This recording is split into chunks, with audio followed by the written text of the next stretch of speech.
Napa Valley, grunting, spoiling my women friends, sitting at the tables with millionaires. The narrative is tax loops, accounts offshore squares. It's not allowed. Greetings, greetings, greetings. We are live. What's going on? To everybody out there, this your homie, your player partner, your bro, your friend, Ken Billions. What's going on? What's up with y'all? As always, if you know what to do, if you can see me, press 1. And if the levels are great, press 2.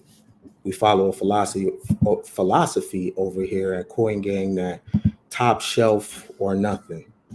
That means we believe in coming correct at all times. So I'll know I'm good when you send out that Morse code. If you can see me, press 1. And if you can hear me, press 2.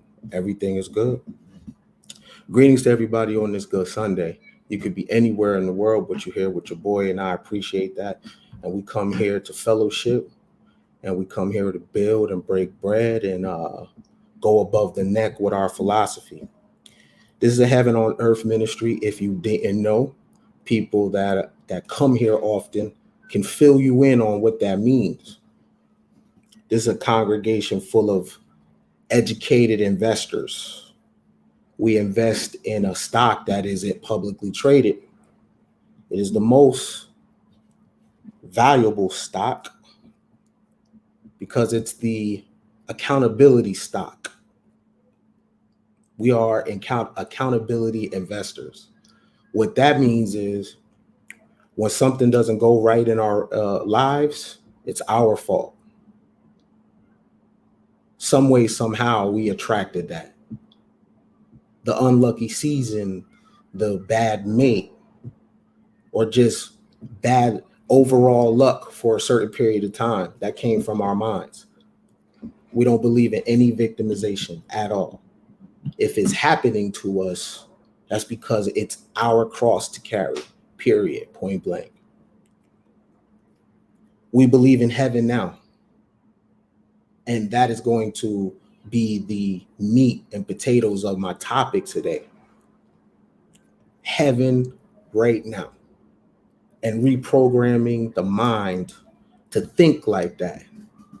Because depending on the culture that you come from, you're not trained to think that heaven is possible right now in every space of your life. Marriage, fitness, relationships, intimate and acquaintances. To get heaven in every situation, we believe in root chakra activation. I love that. I love when I say that because the root chakra is just the bare necessities, right? But we like to 10x that. So water and shelter, clothes and food, that's the regular degular, but we believe in root chakra activation. So that means 10x, the best water, the best food, the best vacations, best relationships, friendships, the best look.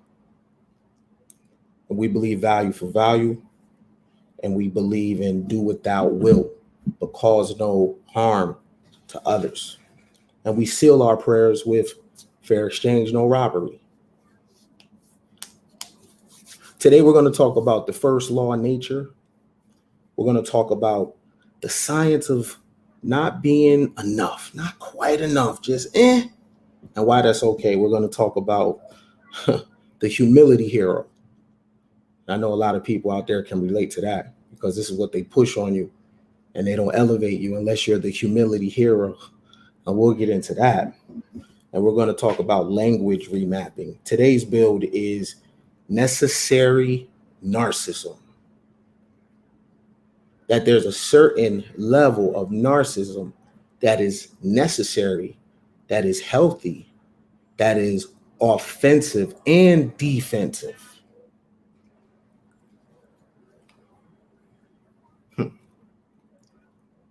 Necessary narcissism.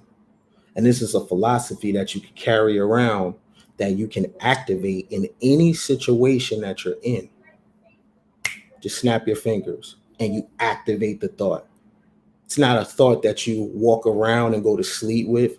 It's not a thought that you just be thinking about randomly in your head. No, it's a offensive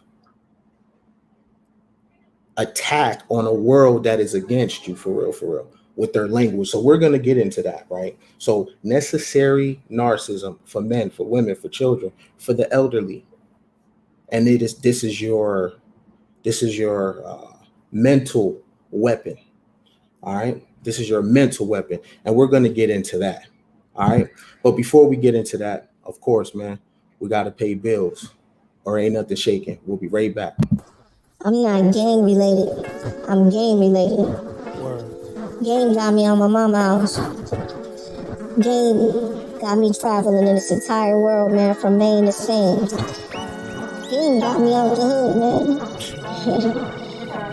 I done put the baddest on their back because of game. I ain't lying. So when these words come out of my mouth, man, and you hear them, it's gonna change your life. You're gonna feel better, think better, move differently. This is why I believe in value for value. So I give you the game, and you give me the cash. Fair exchange, no robbery. Can't build it. That's an example of necessary narcissism. I done put the baddest on their back. That's facts. That's no cap. Put the baddest on their back. But what does it mean, though, right? You got nothing to show for that. It sounds cool, but ain't nothing to show for that. Listen, what philosopher, important figure, hero to many, deity to many, who said this? I am the way, the truth, and the light. No man shall come to the Father but by me. Who said that? I am the way, the truth, and the light. No man should come to the Father but by me or through me. Who said that? And while I'm waiting for an answer in the chat, we have to get our likes up. Our likes are really, really low. And this is one of those cook sessions for real. All right. This is going to be one of those classics that you go back to. All right. To get your game together. Like, oh, yeah. What did the homie say? All right. I am the way, the truth, and the light. No man shall come to the Father but by me or through me, depending on what you read it. Right? Let me see. Yeshua. Jesus Christ. Thank you, y'all. Yeshua. Appreciate you. Is that a narcissistic statement? Now, if you don't know the definition of narcissism, let's just sum it up in a one-liner. An inflated sense of importance. Listen to what it says. Listen to what the man says. I am the way, the truth, the light. No man, that means nobody, shall come to the Father but by me or through me, depending on your interpretation. That is a heavy thing to say. In modern times, would that be considered narcissism? Remember, it's an inflated sense of importance. That's some real important thing to say. I am the way, the truth, and the light. These is brands. He's branding right here, right? I'm the way, the truth, and the light. That's campaign. That's campaigning, right? No man shall come to the Father but by me. I'm saying the person is saying you're not going to even have a relationship with the source if you don't come through me. Is that narcissism? I'm the way, I'm the truth, I'm the light. Look at this campaigning. Because if I was to say that right now, I'm the way, the truth, and the light, you would tell me that I'm crazy or I have mental illness or who do I think I am? But I'm here to tell you that the narcissism philosophy that y'all are calling a mental illness and putting down pushes culture forward, pushes the world forward, because you need a level of narcissism to be anything in life. That was a hell of a claim. I'm the way, the truth, and the light. No man shall come to the Father but by me. I got another one for you. And you tell me, is this narcissistic? I'm the greatest. dot, dot, dot. What athlete is famous for saying that? What humanitarian is famous for saying that? What American hero is famous for saying that? I'm the greatest, period. Who said that? Anybody? I'm the greatest. Ali. Ali. Ali. Facts. Is that narcissism? Muhammad Ali said, I'm the greatest in a time where the average Negro walked in America around others with his head down. Because for survival in certain parts of the country, he couldn't look a certain group of people in their eyes. So for him to say, I'm the greatest, Negro didn't talk like that. Not on the media.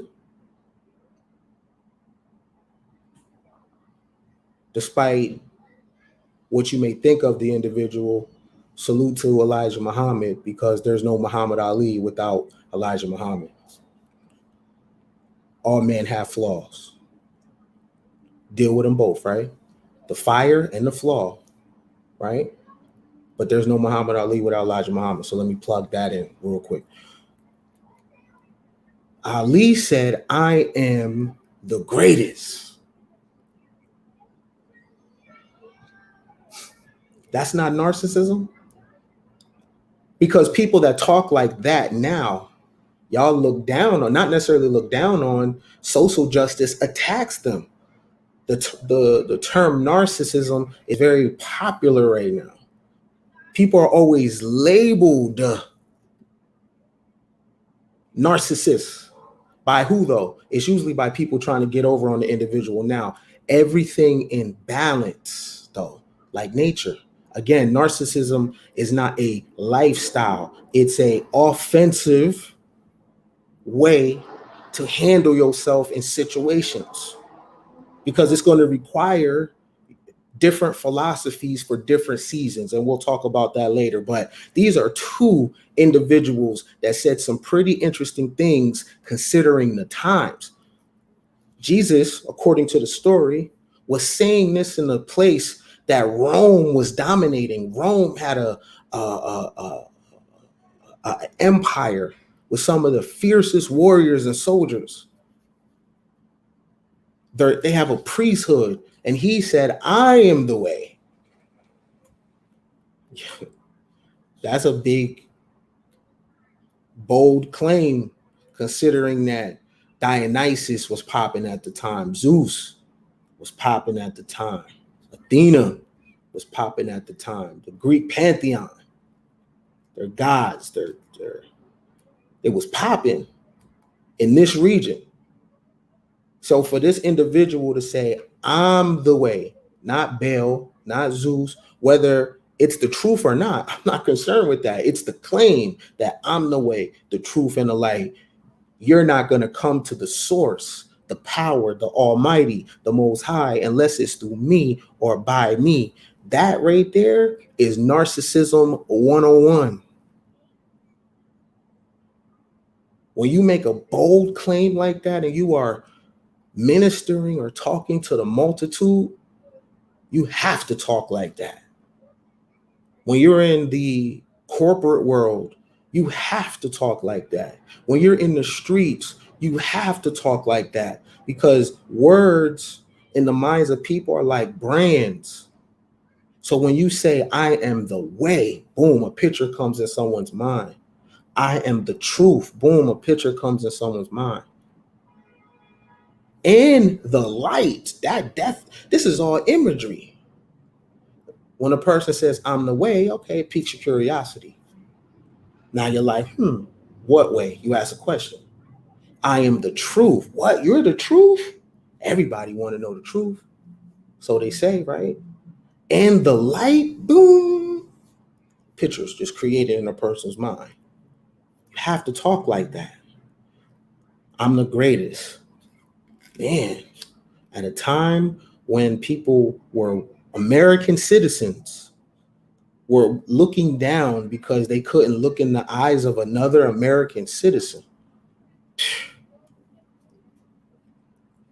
I'm not fighting in your war, so much so that I'll risk my livelihood and my career, and he got babies. When confronted with adversity, Muhammad Ali stood 10 toes on his narcissism. See, it works both ways. It's not just a thing you use for offense, right? It is also your foundation when confronted with superior force, strong adversaries, right?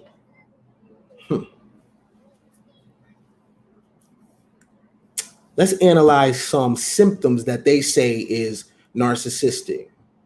Now we'll go through them, and I want to decide with y'all, everybody in the chat, if you're on YouTube or Facebook, I want to decide with y'all, which ones do we keep and which ones do we throw out? Because that's the beautiful thing of philosophy.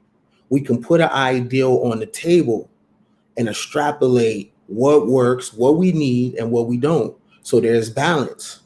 So if we take out 50% and keep another 50, that's all I'm saying when I'm saying necessary narcissism.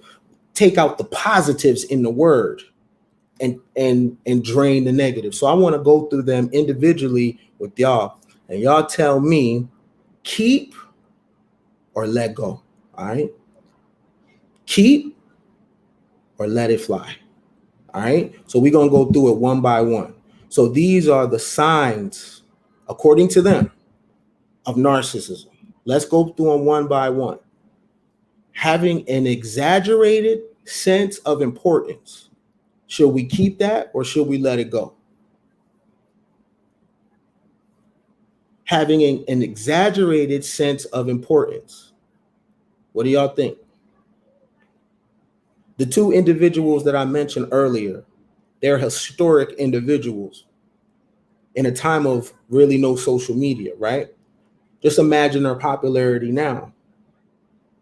They had an exaggerated sense of importance. What do y'all say? We've seen it in work. We've seen people use it in the outcome of what can happen and the scalability of having this mindset. Should we keep it or let it fly?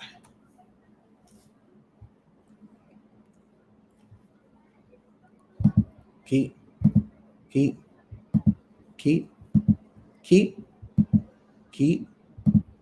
Okay. All right. Of course, we're going to talk about balance and season, right? So, okay, I agree. We should keep that. All right. An inflated sense of importance. Now, this is what you have to consider also. If you are a person that is born into a family that doesn't have any equity in anything, any say-so in anything, all right, that comes from dysfunction or a broken family unit, no money, lack of education, the person that is born into that family is going to have to consider there's some things that they're going to have to do in order to get out of that generational bondage right there. And it's not going to be through prayer. So I think in this scenario, an exaggerated sense of importance would be a good strategy to use. But again, we'll get into seasons. And I think that is one of the things that is hurting people is the ability to put a thought down and pick up another thought, the ability to think abstractly, to go from windows to windows. So when I'm talking necessary narcissism, it's a window that I'm going into to use. But when I am talking to elderly or holding a child, I close that window. So my narcissism doesn't apply to when I'm talking to my 80-year-old neighbor and I'm helping her with something and she got me climbing on on top of ladders to get things for her, but her husband died though. All right. And I was the door that she knocked on when her husband died, when I first moved in my new place 10 years ago. All right. So her husband died. So when she asks, she can ask me for anything. So the narcissism, the window is closed. I don't apply it there. Right? So that's abstract. To be able to put one thought down in exchange for another thought. All right. So let's go on to another one. Have a sense of entitlement and require constant excessive admiration. What y'all think? That's heavy. Should we keep it or should we put it down? Now, let me ask this. What if a child thinks like this? Is this okay for children? Have a sense of entitlement and require constant excessive admiration. Do you think that is something that children can use dealing with their parents? Who should let this go? Adults and children? For those that think, you know what, we can do without that. Okay, cool.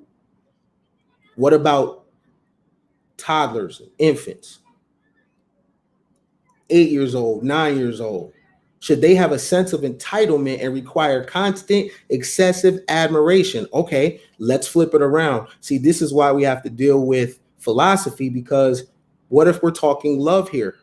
Should a child have a sense of entitlement when it comes to its parents' love and require constant, excessive admiration? So for people saying let it go, fine. But should a child be require constant, excessive admiration from their parents? But they do, though. We all did. You know how I know? Because every time we was on a bike, we said, "Look, mommy, look. Look, dad, uncle, granny." Anything we did as children, we needed the admiration of others to make it mean something to us.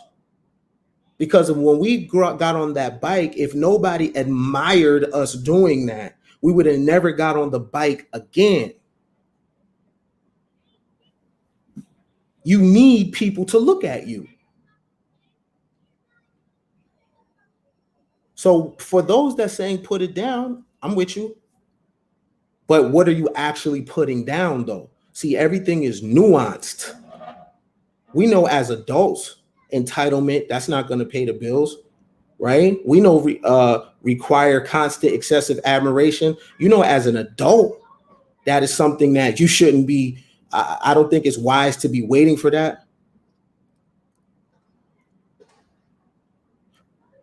But guess what?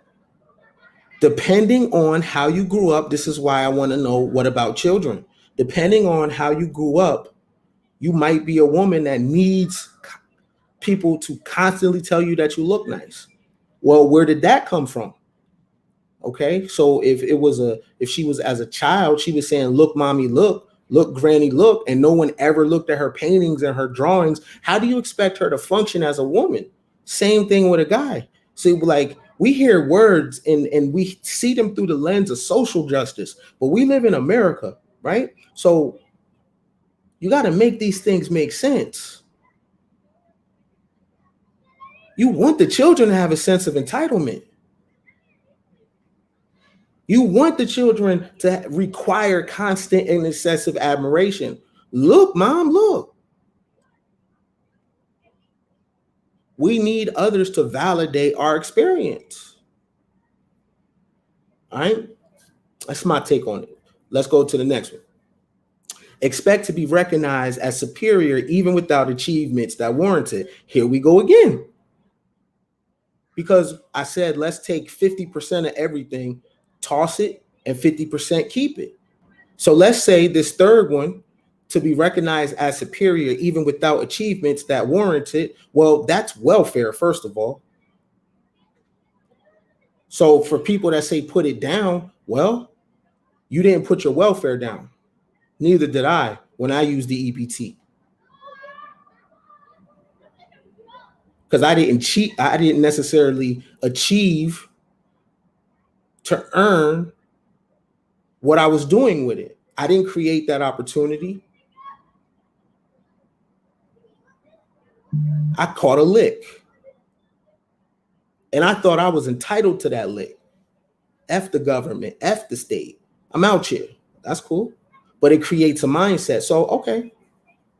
But again, for children though. So we'll only love the babies if they're doing something. Again, 50% in, 50% out. Let's move through this though. Exaggerated achievements and talents. Again, I don't know, man, because this is the thing. When you're dealing in sales and you are around individuals, and you are not just around individuals, different type of people though. People from the South, people from the North, foreigners, everybody is different. A lot of people that use the social justice terms, they're not even around people unless it's to protest, honestly. But to deal with different personalities, individuals every single day from different walks of life, and you're dealing with sales and you're campaigning, you have to exaggerate on things. Now, I am speaking from a campaigning lens though, because I'm a campaigner, right? And the reason, we'll talk about this later, about remapping the language. I'm remapping when I'm campaigning because there was no words of affirmation where I grew up. So this is an offensive strategy against being born in a space that there was no words of affirmation. If you don't talk like this, there's no way to pick yourself up. Like the interesting thing is it's okay to just run out to therapy, right? For someone to pick you up. But what if you change the language though that you're using? What if we change the language and how do we refer to ourselves and about ourselves? And we do it subconsciously. When we're talking, we're in a season or we got a new relationship or whip. When we describe it to people, we play it down and call it little. Yeah, man, I just got this little job. Yeah, man. Yeah, I got this job, the plantation. Yeah, I met a new guy or girl. She all right. Look how we talk about our things. But if I exaggerate my achievements and talents, that's the problem. But if I talk to you and I say I got a little wife and she's a little gorgeous and my child is a little smart, yeah, we just live in this little crib. Yeah, I'm getting money, but that ain't the big picture though. That's cool. That's not what I want though. Man, if I talk like that, people like, man, I feel you. But if I'm like, man, my wife is bad as hell, I don't give a damn what nobody thinks of it. My life is the shit. My kid is the shit. Everything about my life is goals to me. If I was to talk like that, people would be offended if I speak that way.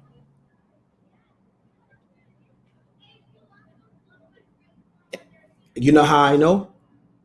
Because people are offended when Floyd Mayweather speaks that way and they tell him to be humble, even though his actions speak.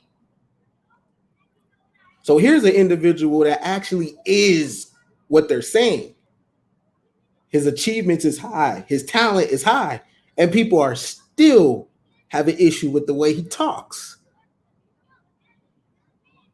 But if he was suicidal, people would have a couch for him to sit on. It's interesting. Okay, so let's go to the next one. Be preoccupied with fantasies about success, brilliance, power, beauty of the perfect mate. See, this is why it's so confusing.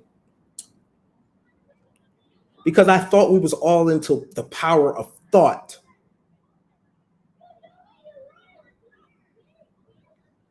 Don't we have to manifest in the fantasy, manifest in our imaginations? Don't we have to live there a space so we can create in the physical?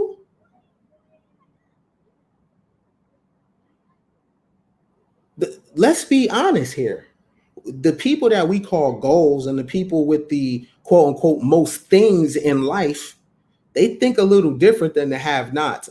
I'm gonna don't take this the wrong way, but the people with the least access, the people that haven't read the most and seen the most and done the most, cannot be control of the narrative describing successful behavior on the planet. The group of people in control of the words have less than the people that they're talking about and referring to. What it seems as though is the people at the bottom need those with things to ease up a little bit so the people at the bottom can also compete. Hey, please don't think like that. Hey, please don't say things like that. Why? Because I'm uncomfortable. Why are you uncomfortable? Because I can't compete with the way you think and the way you talk. That's very dangerous. Let me tell you why that's very dangerous. Because if we move throughout life with people acquiescing to the fact that we can't compete, you know how in school they just pass, they what placed you. In school, you get placed. That means you didn't necessarily pass to the next grade. So that means you are not prepared and ill-equipped to move forward in academics, honestly, and they're just coasting you. That's the same thing when you expect people to acquiesce with the fact that you are uncomfortable with language, the fact that you're uncomfortable with people's business practices. Now, the thing about it is the person or the group of people with the things that you want, they're not necessarily changing. They're just acquiescing to make it easier for you, but it doesn't get easier for you though. It gets easier, but you don't get more superior. The people that we study in American history specifically triumph through major adversity.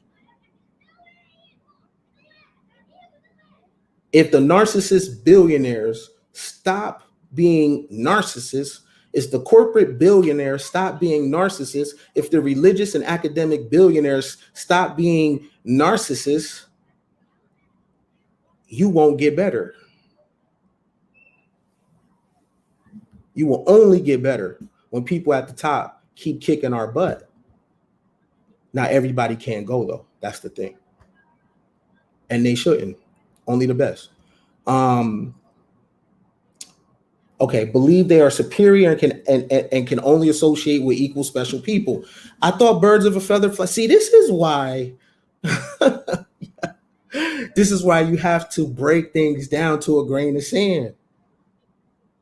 So basically, a symptom of narcissism is believe they are superior and can only associate with equally special people.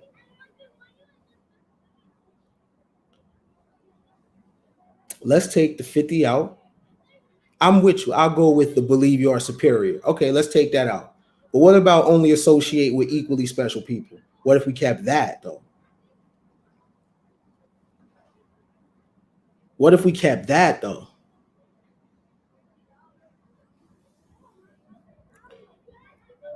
I'm saying, what if we kept that? Monopolize conversations and belittle or look down on people they perceive as inferior. Okay, I'll toss out that. That can get tossed out. I ain't even gonna ask. That can get tossed out right there. Monopolize conversations and belittle or look down on people they perceive as inferior. I will agree to take that out because you'll never grow. Because if you have that mindset, because value comes in different forms. So you can't look at someone's shoes or car or beauty and decide that they're not valuable, because what you need, they may have. Expect special favors and unquestioning compliance with their expectations. What do y'all think?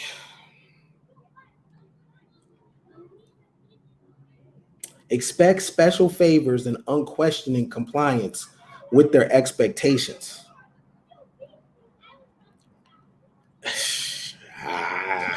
What do y'all think?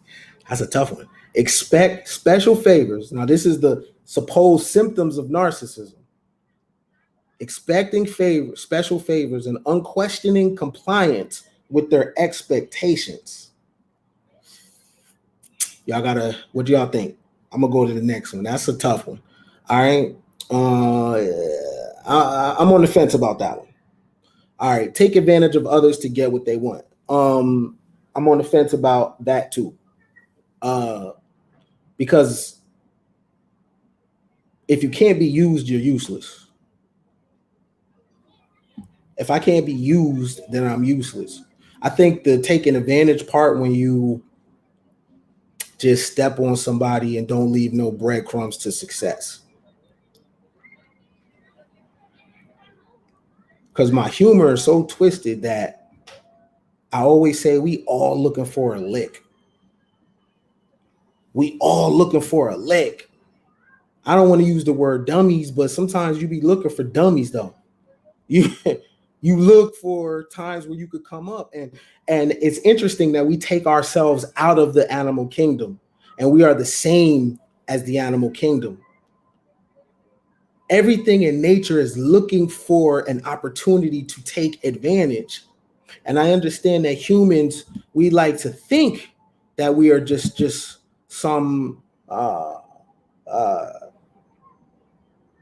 entity or being separate from the rest of nature. And that's not so. We have the same characteristics. In nature, not taking advantage of opportunity will have you starve to death. Well, it's the same thing in life too. So this is why you wash your hands a lot and try to balance your scales, because there's moments where you have to take advantage. Now, you can live an altruistic life, just don't have children. You can live altruistic, just don't have babies. Because when you have children, now you are in the realm of everything in nature trying to protect its cubs. All right. Have an ability or unwillingness to recognize the needs and feelings of others. We could put that down. Because I think in leadership positions, in business, in relationships, I think that's a blind spot. I know I've had before. So I'll put that down. Not to be able to read the temperature in the room. I'll put that down. We don't need that. Or I don't need that. Having an inability or unwillingness to recognize the needs and feelings of others. I could put that down. Right. I think there is a level of empathy that's important, being able to feel the people that's close to you, at least. All right. Be envious of others and believe others envy them. I'll put that down too. I'll put that down. That is that's part of prosperity preaching right now too, though, to convince people that they have haters and they're doing absolutely nothing. So I think that is a good business model of prosperity preaching and leveling up philosophy. People that haven't done much expect much. I'll put that down. Behave in an arrogant or haughty manner, coming across as conceited, boastful, and pretentious. I'll put that down too. Right? So there's things about narcissism that I'm keeping, and it's things that I'm putting down. Just like your favorite restaurant, I doubt you eat every single thing there. No, you just pick your favorites. We're creatures of habit. So I'm sure you order the same drink over, and you probably order the same thing on the menu, and even recommend food that you've eaten to people you take to your favorite spot. That's just like this. Eat what you like. Put the rest down. It's nuanced thinking. So I'm putting that down. I don't need that. That's not part of the drip. All right. Insist on having the best of everything. For instance, the best car or office. I'm picking that up. That is a mindset of narcissism that I want. Insist on having the best of everything. That's heaven now. For instance, the best car or office. It doesn't mean that you have to have a Bentley. It just means if you are a Honda person, you have the best Honda. You have the best Toyota. You got the best Lexus or the best skateboard or the best bike, right? You take the best trips. You eat the best food. Whatever level you on, what's the best on that level? Some people are Honda level. What's the best of life in that space right there? From who you sleep with to the food you eat. There is levels to things, all right? So we have to be honest with our level while still having a dope imagination to get more, if that's your thing, right? If scaling is your thing, all right? So those are the things from the narcissism that I'm keeping. And again, I said a certain level of narcissism is necessary. And I'm keeping the necessary parts. What I realized is there is no problems if you are not quite enough. Because if narcissistic and you have a inflated sense of importance, that's a problem. But if you don't think you're important enough, you're not stressed enough, or depressed, have anxiety, or you're suicidal, no problem. You know why? Because they got therapy for you. Notice, all thoughts are cool as long as it's not a thought that validates the individual, elevates the individual, reinforces the individual. When you begin to talk like that in a reinforcing way about your own person, it's a problem. But notice, when you talk down about life and yourself, people relate to you. If you say, man, I'm broke, someone will say, join the club. Broke is a problem. Why would I want to join that club? But if I said, man, I'm rich as hell, man, you think you all that.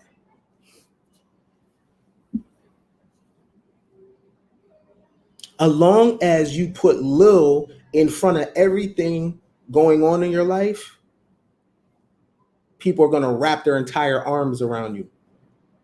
It's totally fine. It's all good. It's not a problem. But they feel you when you're broken. They feel you when you're broken. Here's therapy. If you don't like yourself, cool, man, take these pills. And you take the prescription pill to what? Make you feel better or take your mind off it. You take the pill to make you like yourself. So it's a problem if you say you like yourself. It's not a problem if you don't like yourself, and then they give you prescriptions to like yourself. The science of you being not enough is a business model.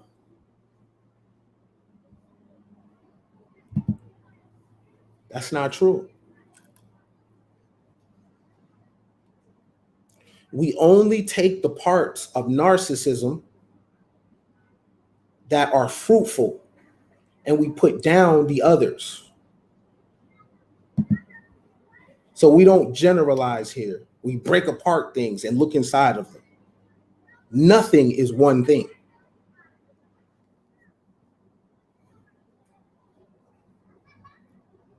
No rich man is really rich.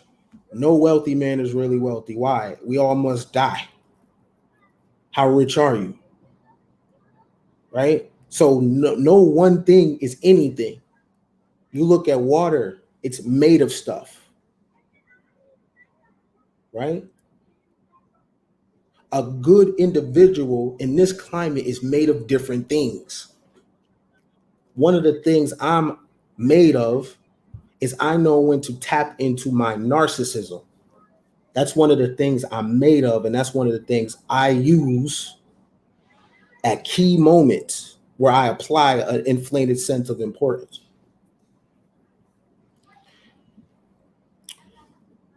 But you being not quite enough, that's a business model. Victimization is a business model. To get you to chase the ambulance around, that is a business model. It is a billion-dollar industry.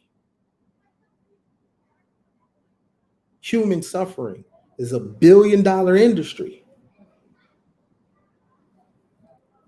It's okay to be invisible. It's a problem if you bright as hell, though. And I don't know if that's a cultural thing or a global thing, because I haven't experienced every single culture in the world. So I can't say all over the world. But what I can say is being born in America around the groups of people that I identify with, if you are invisible, it's fine. But if you shine too bright, you better tone it down to a notch and become a humility hero. Take this time to, if you haven't shared the video, go ahead and share it on your page. I think I only got 3 curses. Go ahead and like the video if you haven't liked it. To be a video that changed your life, because you might need to go back to this to get anchored.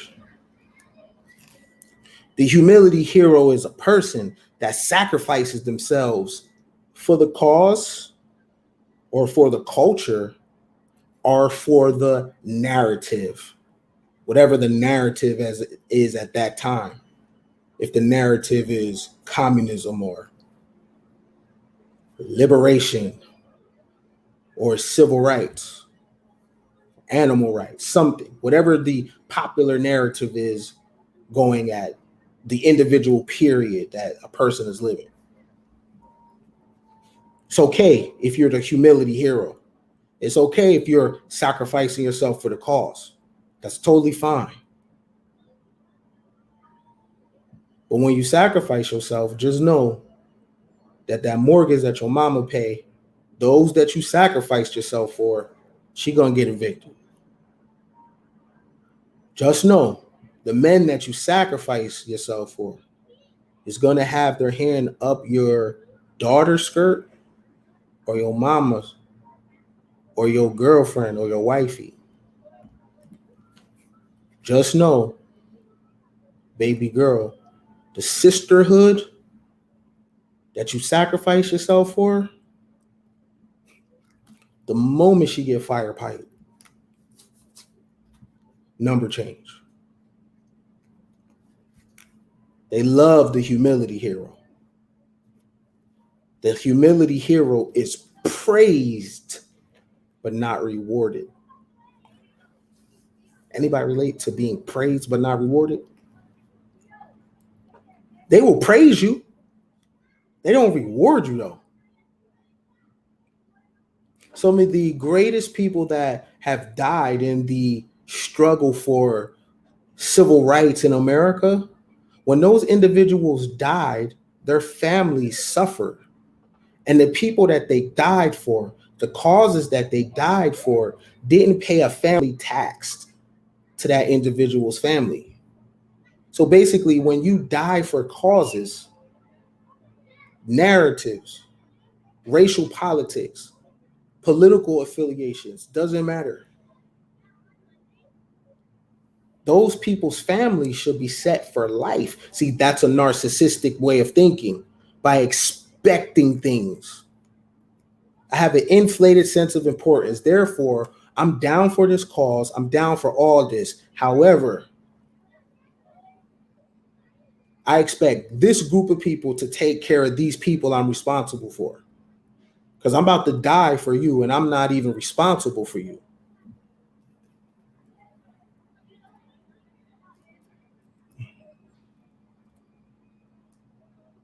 I'm about to die for people that I'm not responsible for. and leave people I'm responsible for. Hey, I don't want just praise. I want reward for my blood. I want a blood reward, not praise, not symbolism, not my face on t-shirts that my family doesn't benefit from, not my likeness elevated, statues created, but I have living relatives that are not eating off of that. You ain't got to build one statue. Just make sure the blood you spill, your people are rewarded for that in money, not symbolism.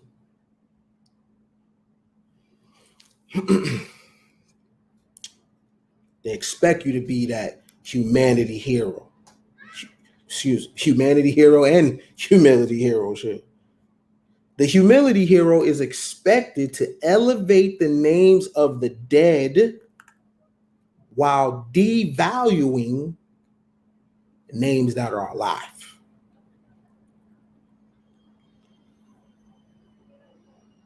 People speak ill of the living and elevate the dead as if the dead know that you're talking about them. And they're like, yeah, appreciate you. Dead is dead.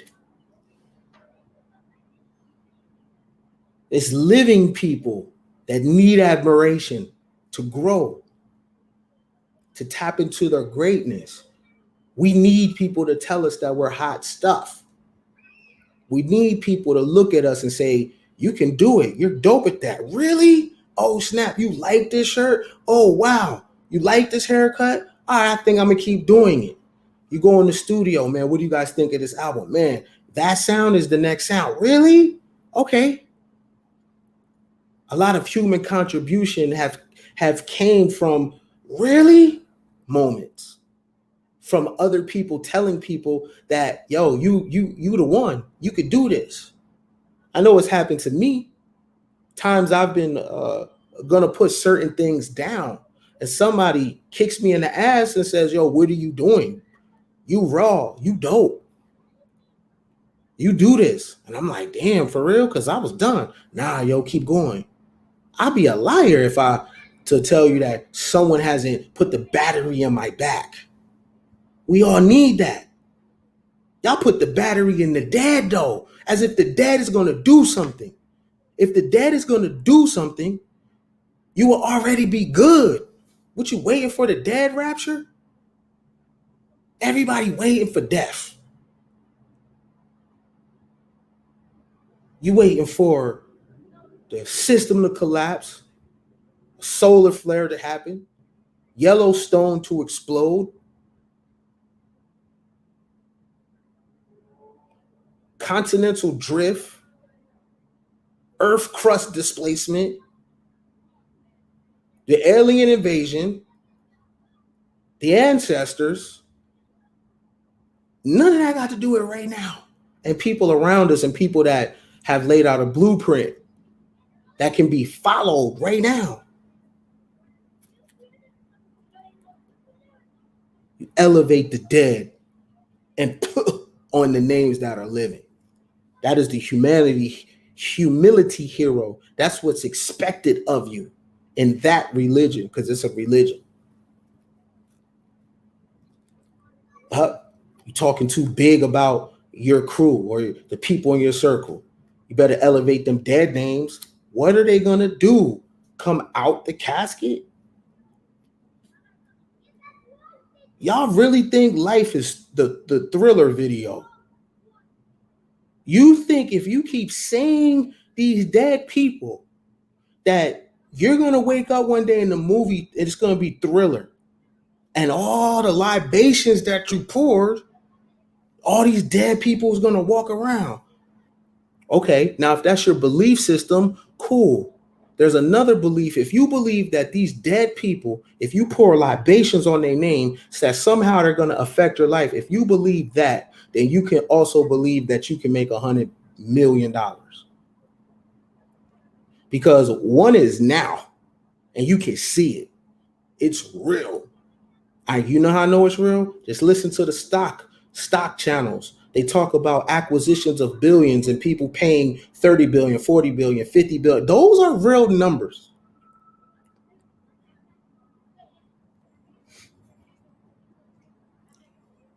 I'm going to elevate the living names. And I'm only use a dead man's name as a point of reference to see if there's something about that individual's life that I can use to better me. But I'm not with the symbolism. So we promote being humble. We promote being humble. But how does the descendants of chattel slavery, according to what y'all say, how do those individuals walk around with humility when you are born behind the economic 8 ball? This is what y'all say. This is what y'all have taught me, that we were born behind the economic 8 ball.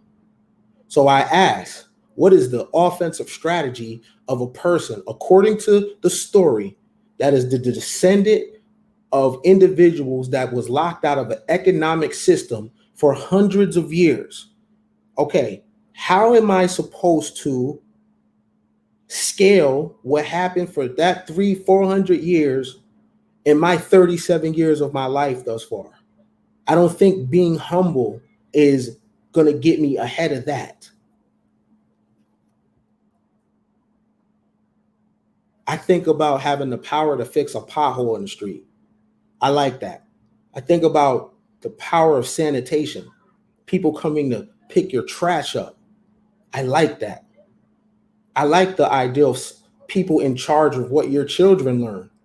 See, I don't want to be on the outside of that. I want to be on the inside of that. I want to have the drop on things. I don't think being humble is going to get me in a position of power, because power ain't humble. It's quiet. It's not humble, though. I'm straight. I won't knock your path, though. I just want some different things. And no one has the power to put each other in hell. So there's that. But I think that the mindset of be humble is the way it is because of the standard being so low. The cultural standard is so low that to see yourself as anything other than being oppressed or being a slave or being a victim, if you see yourself as anything other than that, that's a problem. Because when I said I was oppressed, it was a lot of hugs for me. When I blamed every bad decision on the experience that I had with my mom, when I blamed my mother for things I was doing in adulthood, I got support. It was people that would say, I feel you. And then they would pass their pain to me too. And we become pain dealers, junkie and seller, selling the pain and using the pain and building relationships based on the pain. Anytime that I've been low on self-esteem, there was always a woman there to give me a hug. There was always a homie to hang out with.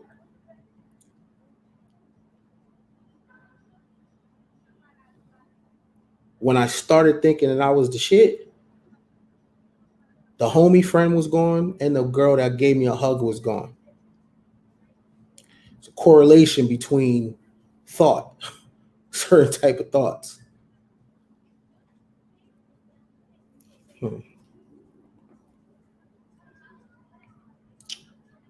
What is the first law of nature?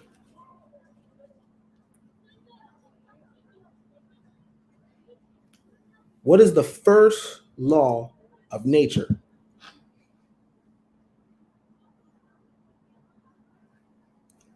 Anybody?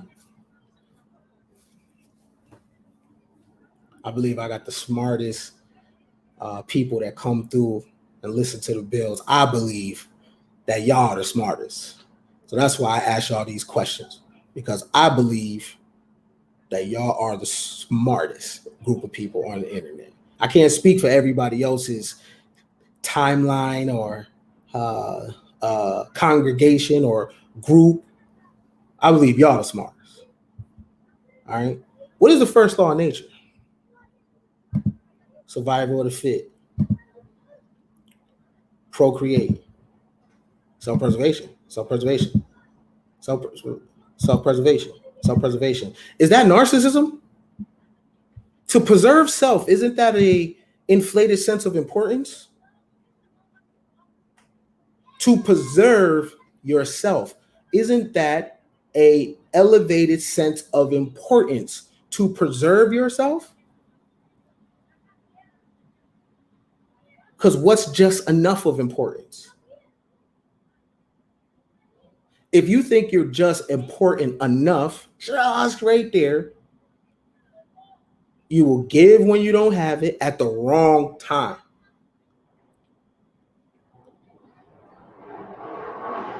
If I got $10 and it's just me and my partner, I'm gonna go half with them. We in it. If I got the same $10, I'm not gonna go give that to the community or a bunch of people. You ever see lions hunt? And when they all eat together. They're at the same table. I'm not taking my food and going, to no one that's not at that table at the wrong time. There's a timing for everything. We'll get into that. There's a timing for narcissism. And when you don't have abundance, that is not the time for you to take your food and go to the collective to share. They will eat you alive. You have to give at a distance. You want the world to feel your giving. They don't need to see you. You don't need to be there for them to feel you.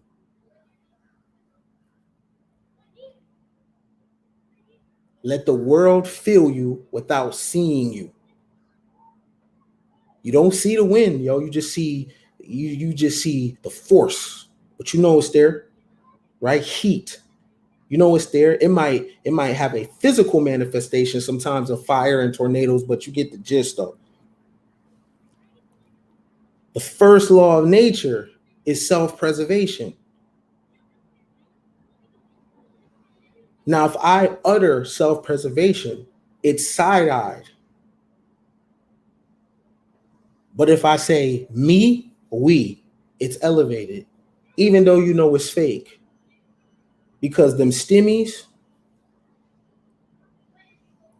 you ain't busted up with me. The PPP, you didn't bust it up with me. And why would you, unless we were exchanging some type of value? But for you to give me part of your plate for nothing, I don't expect that of you. Now, if I'm selling something of value, of equal value, that's value for value. This is equal to what you're giving me right there. That's fair exchange, no robbery. But I don't expect you to take your PPP, and I don't expect you to take your unemployment or your money from hoeing or your money from hustling, however you get your coin. I don't expect you to give me any of your value for nothing because I'm a black man. What the hell does that mean? In a world of standards, let's eliminate that.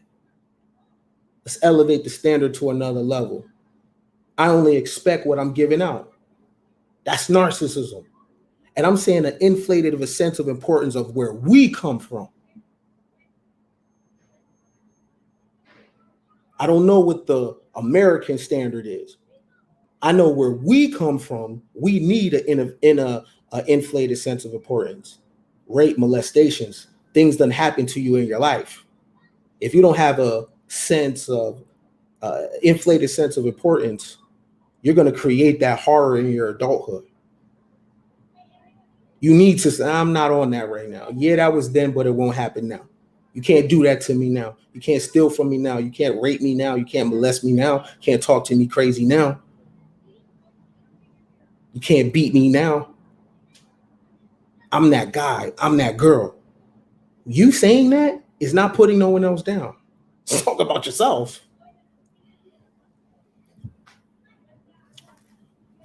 I want y'all to think about that. Pay some bills. We'll be right back. Yo, what's poppin'? It's Ken Billions, repping that Coin Gang Ministries. Listen, it's time to hit that Cash App. The Cash App is not a donation. The Cash App represents value for value. I give you value and you pay for it. Real recognize real. So listen, if you got 10, put 10. If you got 20, put 20. If you got 50, then go ahead and put the 50. And if you got the hundo, which is 100, go ahead and put the 100. But if you don't got nothing, right, and your pockets is hurting, no shade. I understand. I've been there. It's free to like and share the video. If you can't do nothing, the least you can do is like and share the video. All right? Don't be a game thief. Pay your way.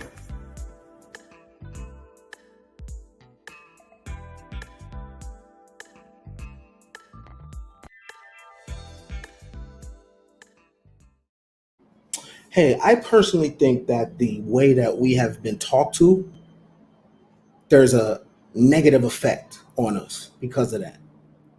Especially the males, right? I think the way that we've been talked to is a problem, right? The reason why I say that is because I can't speak for every male in America. I'm talking about specific male. The black male in America now is a damsel in distress. If it don't apply, let it fly. There's a certain segment of males that I'm speaking about that have a damsel in distress vibe. Want to be bad bitches. It sounds funny, but I'm being dead real that there's a large pocket of black males in particular in America that are damsels in distress and want to be saved.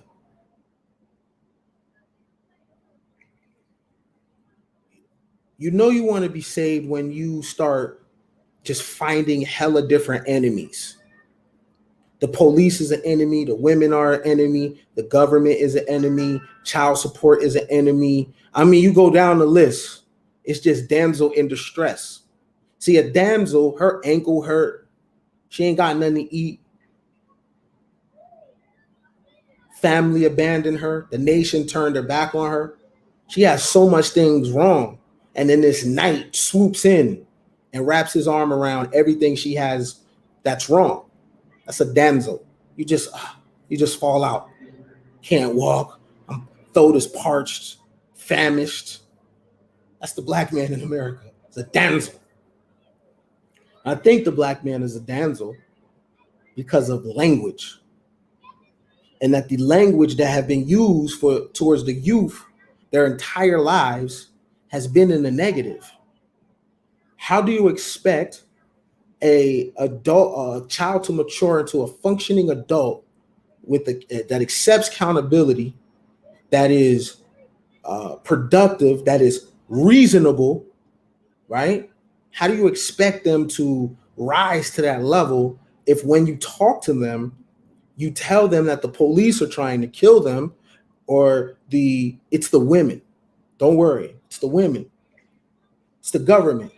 It's something. The reason if you catch an L is something. It's not your decision making. It's not your decision making.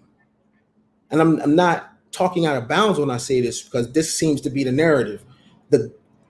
A damsel in distress wants the same treatment as everybody in the world. So when I say the black male in America is a damsel in distress, the black male wants to be a protected class like black women and trannies and gays. You want to be a protected class. You want social media to be sensitive to your needs and your concerns. You want people canceled. Hey, the way that I see the world moving, it just makes me way more sharp. Oh, I have to police my words? Okay, I'm going to figure out how to say it more sophisticated. Oh, the government and the state is favoring this group of people. Okay, cool. Let me network with that group of people. Oh, the media is showing different images. Turn it off or find something that I like. It makes me a more official individual because the ability to adapt and adjust. Okay, I'm not expecting things to go my way just cause. I have to create that so I don't have the damsel in distress vibe of it's this person's fault, it's that person's my fault. Some way, somehow, if it's happened, it's me, it's mine. If I'm experiencing it at that time, I gotta own that. That's mine, right? But I didn't always think like that because I come from environments that have lackluster words of affirmation. I wasn't told that I can do anything and be anything. I wasn't told that the world is mine. I wasn't told that my body had value, my attention had value. I wasn't told to make people earn me, okay? I was taught about instant gratification. That's all I seen, right?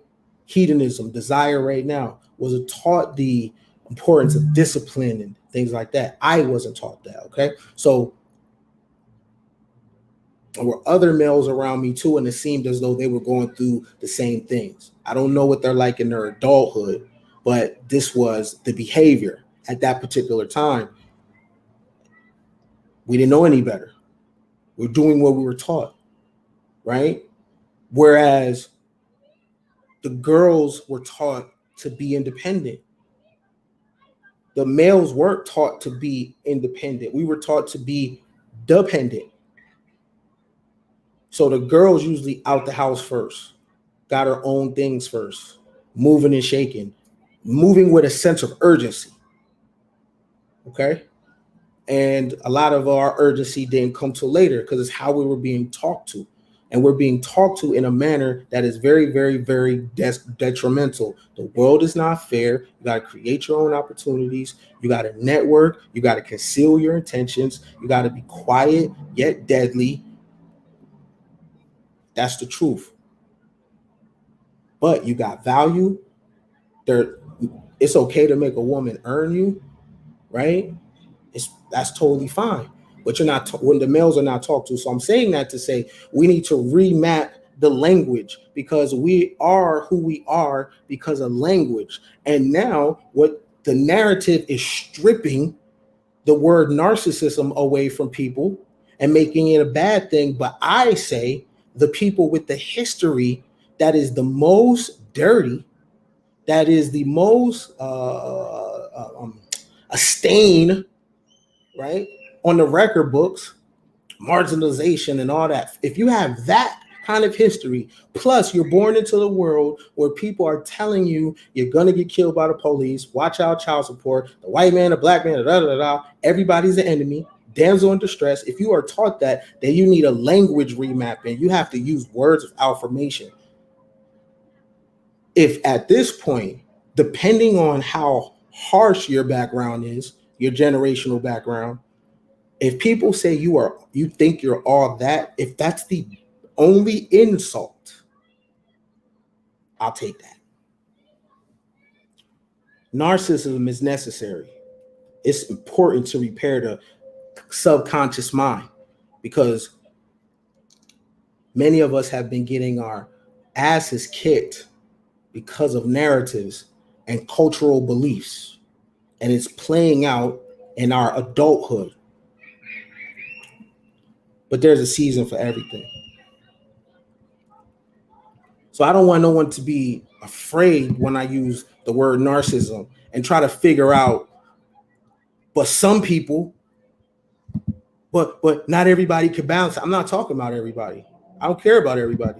I'm talking about the people in the chat and the people that's here. I don't care what other people are doing.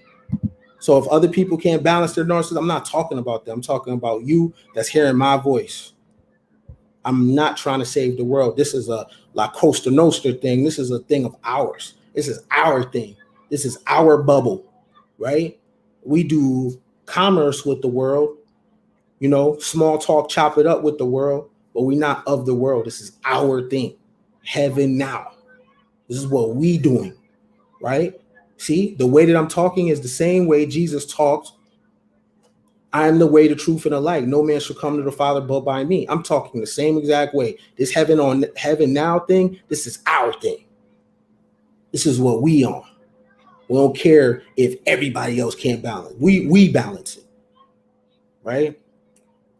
There's a season for everything. There's a season for you to be narcissist. And again, I put that down when I'm holding a child. I become vulnerable when I'm holding a baby or dealing with children. I become vulnerable when I'm dealing with the elderly. The elderly have earned tenure, whether I've read more books than them or not, because there's so many things that can kill you. So to be 80 and 90 years old, I'm gonna respect that. So I put my narcissism down. But when I'm campaigning, I'm selling, I'm writing, I'm creating, I have an inflated sense of importance. That's when I pick it up. When I go out dressed, when I'm looking people in the eye, when I'm campaigning, trying to get picked, narcissism on another level, because it's about me. It's about me. All right. So listen, this is Ecclesiastes chapter 3, verse 1 through 8. And look at the duality. There's a season for everything. Peep this. Everything has its time. To everything there is a season. A time for purpose under the sun. A time to be born. A time to die. A time to plant. A time to pluck out what is planted. A time to kill. A time to heal. A time to break down. A time to build up. A time to weep. A time to laugh. A time to mourn. A time to dance. A time to cast away stones. A time to gather stones. A time to embrace. A time to refrain from embracing. A time to gain and a time to lose. A time to keep and a time to throw away. A time to tear and a time to sow. A time to keep silent, a time to speak, and a time to love, and a time to hate.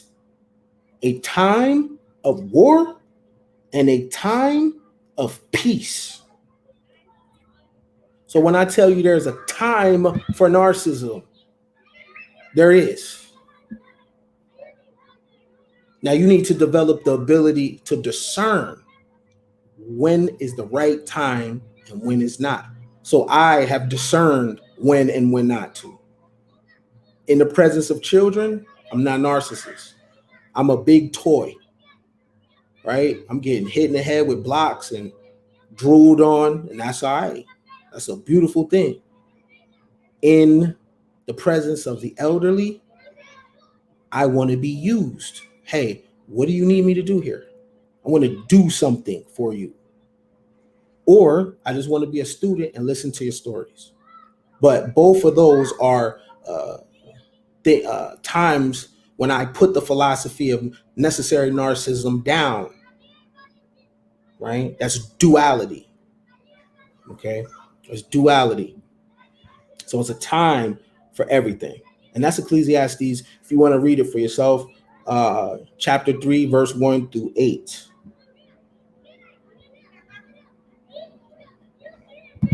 Copy. I'm glad y'all with me today. Couldn't do it without you. We're gonna pay one of these bills and we're gonna keep it going. We'll be back. What's up? This is Ken Billions, and I want to let y'all know about a great opportunity. The opportunity to invest in the Ken Billion stock. This video right here is starting at $250. You'll be the complete owner of it. You could do whatever you want, make money off of it, or keep it as a keepsake. I won't even have a copy of it. You will be the only one that owns this video or videos just like it. The videos bid at $250 starting out. So if you would like to own this video, contact me at billions@kenbrisbane.com and you can own a piece of Coin Gang Ministries.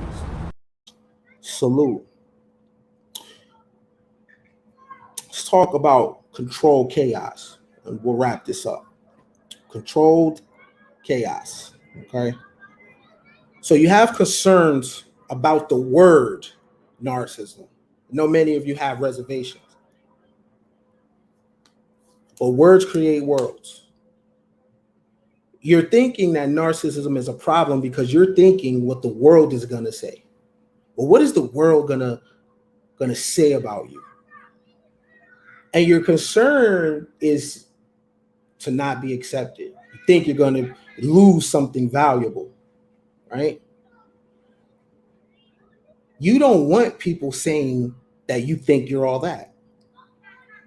I know many pretty women that dumb down their beauty for less attractive females.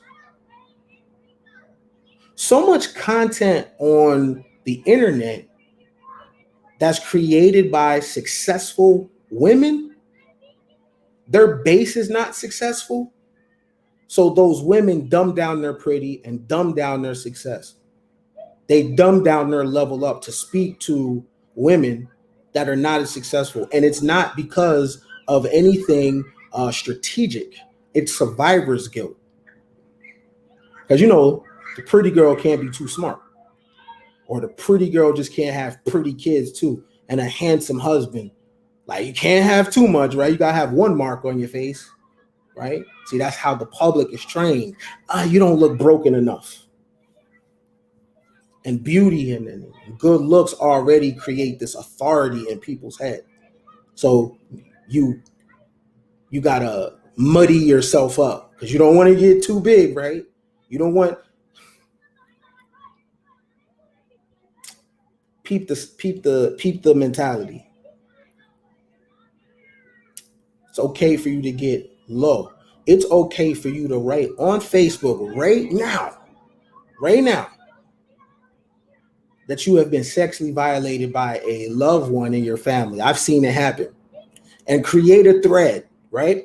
And that thread is going to have so many shares, especially if you say, well, but I overcame that and I got this new house. Everyone's going to say, yeah, Slay sis. See, she had to muddy herself up for people to accept it. That's why when you hear people's story of rags to riches, it has to have an element of death in it, of pain in it. That's a storytelling kind of thing of like some type of victimization or villain and you triumphing.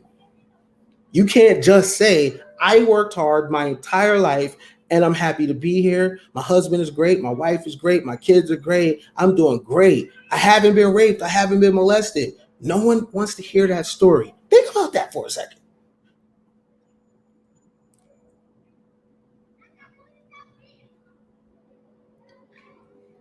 If you're not heard enough, your brand doesn't pop enough. You got to be heard enough. Just enough hurt that the people like, okay, yeah, I'm going to support you. You got to be a little more overweight, a little more flaws in your face. Husband got to have a background or something, some type of scandal. This is why narcissism is necessary, because you're born in that world that only understands a low standard. And you'll trick yourself and thinking, oh yeah, but these are my people. You can believe that. Nick Hustle got killed in front of his store. Malcolm got killed at the Autobahn. People were standing next to Jesse Martin Luther King. Brutus killed Caesar. You can live how you want to live. Your family is going to suffer though when those people that you're head first for trying to vouch for, when they take your life or they cripple your ability to earn, no one's going to rescue you. So I know your concern is what the world is going to think about your narcissistic philosophy, but we just read Ecclesiastes about seasons. Don't worry about the world. Who cares? The solution is narcissism or in a season and for a reason. In a season for a reason. Now, what you have to work on, we all have to work on when you are juggling philosophies in your mind, the ability to discern when to use what and where and why. That's a skill set, to be able to peep what's going on and pick the philosophy that's suitable to your current situation right now. Right? When I'm around Christian people, even though that's not my belief system, when I'm around them, I think like them. I'm able to have a conversation, and I allow them to talk about their belief system to me. I ask questions. Oh, okay, cool. But I'm not trying to debate. Do you know why?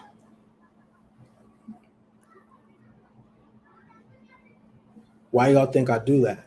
When I'm around a Muslim, I'll do the same thing. When I'm around a person's in the philosophy, I'm able to come into that space and gel with them. But when I leave, I put the philosophy down. Because I need to make deals and I need to campaign. Right? And I want friends. And this is something that came with age. It is unfriendly to diss someone's belief system. Not because they're going to be angry, but because it affects your ability to earn. So the narcissism in the proper season, that comes from discernment. So if anything you get from the conversation is discern, to decide what's the right time. That's a skill set that I hope everybody hearing my voice, I hope that you learn it, because I believe that narcissism practiced the right way, the true way, the fair and balanced way. I think and I believe and I hope that you achieve heaven now. I appreciate everybody being here. You guys were great. I thank you for participation. And I'm going to see you on the next one. This is Ken Billions. The Ken Billions game is like, remember we was all back in high school? Some of you may be still in high school or whatever, but follow me. We had the regular class and then you had honors class. And I feel like Ken Billions game is nothing but honors class. Everything that you learned in life and been through in life, or whatever he's talking about at that certain time, and, like point of reference, game for guys. Everybody learn game from somebody, and this and that, and it's all over the place. But once I listened to Game for Guys, it was like being in an honors class. Ken is a brilliant guy. I still listen to him to this day. Listen to him almost every other day, and I stay studying. And if I look at a video and he's giving us homework, I'm gonna look through that video. I'm gonna write my notes down. I'm gonna do my homework. Then I'm gonna watch the next video. I mean, you just can't get enough of the game and the knowledge that this brother brings to you. He's allowed me to look back into history, my own history. I found out about black people that I never even knew about, black millionaires and people like that. Recently, I learned about the reticular activating system, and that's something that I'm studying up on as we speak. Which I plan on reprogramming myself. You know what I'm saying? So overall, the Ken Billions game has done a lot for me. It's allowed me to elevate as a man, as a father. It just allowed me to be more excited about life and not be in the program of being oppressed. And that's one of the main things for me that I have to say that this game has done for me. I'm so glad that I ran across it.